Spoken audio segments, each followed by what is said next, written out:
This year's All-Star Weekend came and went, and the general consensus seems to be that the events just don't have the same intrigue and flair that they used to have, so it's probably for the best to just move past it all and focus on the remainder of the season. This is the time of the year when NBA teams really start to bunker down and focus on making a charge in order to gain some momentum going into the playoffs, and we've seen a lot of huge turnarounds during this period in years past. For today's video, we're going to be making 5 bold predictions for the remainder of the season that would be pretty shocking if they came about, but I think there's actually a reasonable chance that they do in fact happen. Before we start though, it turns out a good amount of you watching right now aren't even subscribed to the channel, so if you enjoy the content, consider hitting the subscribe button, as not only does it help out a ton, but it also very much appreciated. Now with that being said, let's begin.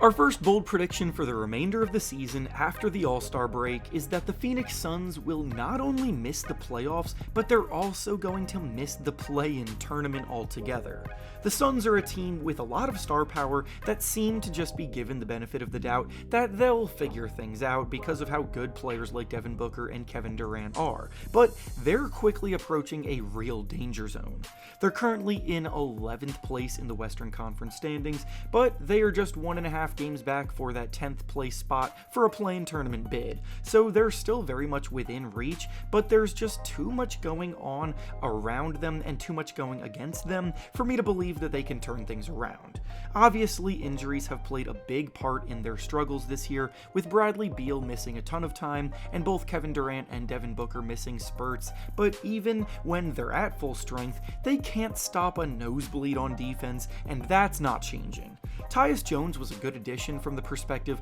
of adding in a real playmaking ball handler, but he's always been a subpar defender. Devin Booker's a mediocre defender at best. Bradley Beal has been awful on defense this year. Kevin Durant's defense is falling off a cliff the older he gets, and trading Jusuf Nurkic for Nick Richards is not going to be a move that saves them on that end either, even if Richards is a solid rotational piece in the middle. Their depth is lackluster, their stars are breaking down, and with the Warriors and Spurs both making moves around them trying to vie for those last play-in spots, they're getting passed up on quickly. Our next bold prediction for the remainder of the season is that Nikola Jokic will once again win this year's MVP award. Right now, Shai Gilgeous-Alexander of the Thunder seems to have the MVP award locked up, and the sportbooks agree with that, with him being the odds-on favorite to run away with it too, for good reason. SGA is leading his Thunder team to the best record in the NBA, he himself is leading the league in scoring, putting up over 32 points per game,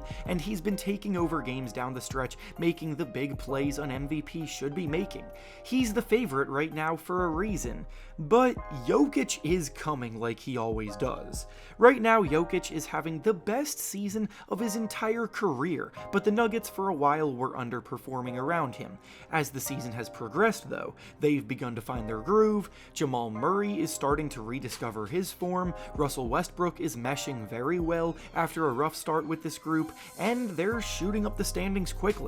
Right now, the Nuggets are in 3rd place in the West, just a half game back of the Grizzlies for that 2 seed. I don't know about you, but if the Nuggets clinch the 2 seed in a loaded Western Conference and Nikola Jokic is having a better year than he's ever had in any of his prior 3 MVP winning seasons, it's going to be very hard to argue against him when the winning argument against him gets nullified. I mean, the guy is averaging a 30-point triple-double with shooting splits that don't even seem real, making 57% of his shots and a ridiculous 45% of his threes. Shai has been sensational, there's no doubt about that, but Jokic has simply been better, and now the Nuggets are winning at a high level again too.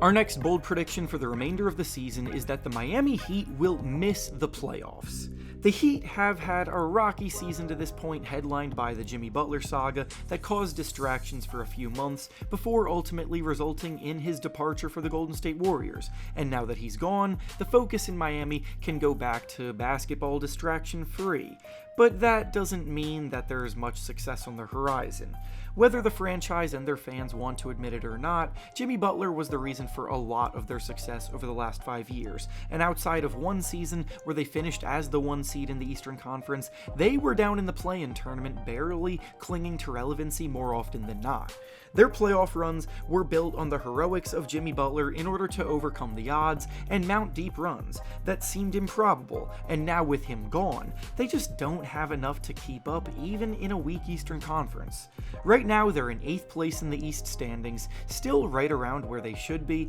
but it's only going to get more difficult from here. The Orlando Magic are back fully healthy, so I expect them to get back playing how they did early in the season with Paolo Banchero and Franz Wagner leading the way. The Pistons have found a nice groove where they're playing some inspired basketball, looking to clinch a playoff spot for the first time since 2019, and the Philadelphia 76ers are still looming, hoping that they can get healthy at the right time to finally be able to string together a winning stretch. I like Andrew Wiggins as a replacement for Butler in the Heat's lineup, but not enough to elevate them over others. Realistically, I can see Tyler Hero struggling to keep up his all-star caliber form going all the way to the end of the season, and Bam Adebayo has not been good enough offensively to overcome the shot creation left behind by Butler either. The Heat rank in the bottom third of the NBA on offense this season, and without Butler, I don't see that changing.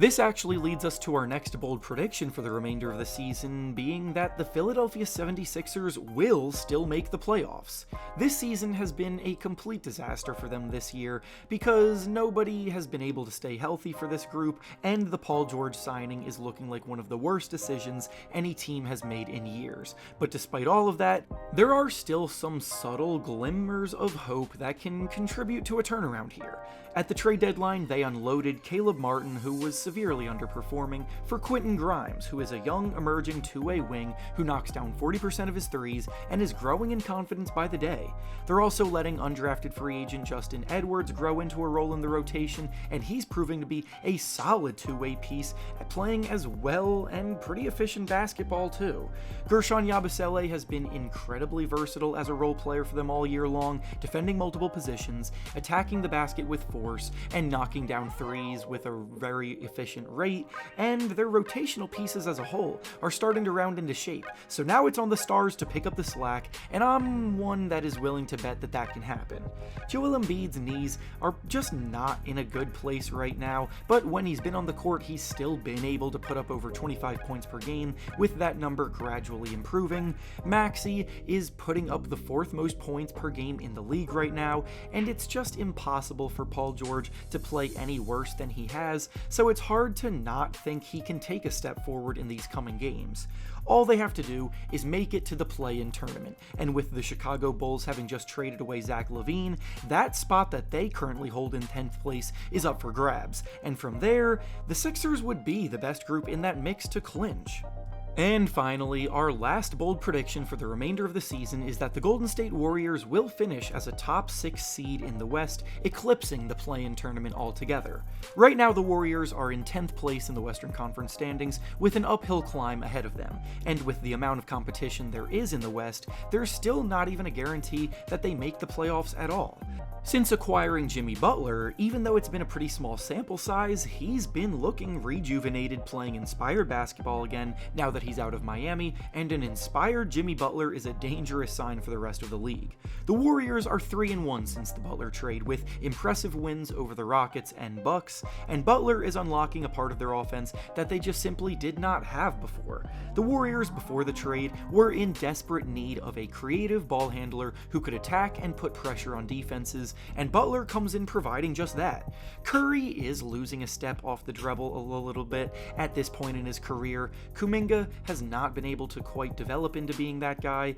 and a lot of their guards are just shooting specialists or defensive specialists without much creation ability, so with Butler now drawing attention off the dribble, Curry's life is about to get a lot easier, the shooters are about to get more open looks, and the momentum they've already built will continue chugging along. They're just 3.5 games back of the Clippers for the 6th seed right now, with the Mavericks, Kings, and Timberwolves also being between them in there, but the Kings just lost De'Aaron Fox. The Mavericks just traded away Luka Doncic and will be without Anthony Davis for a few weeks due to injury, and the Timberwolves have been inconsistent all season long, so I'm putting my chips on the Warriors circle, anticipating a big run to close their year out. And with that being said, that's all I have for you today. Make sure to like the video, subscribe to the channel, and comment down below what your bold predictions are for the rest of the season. Thanks for watching, and I'll see you all next time.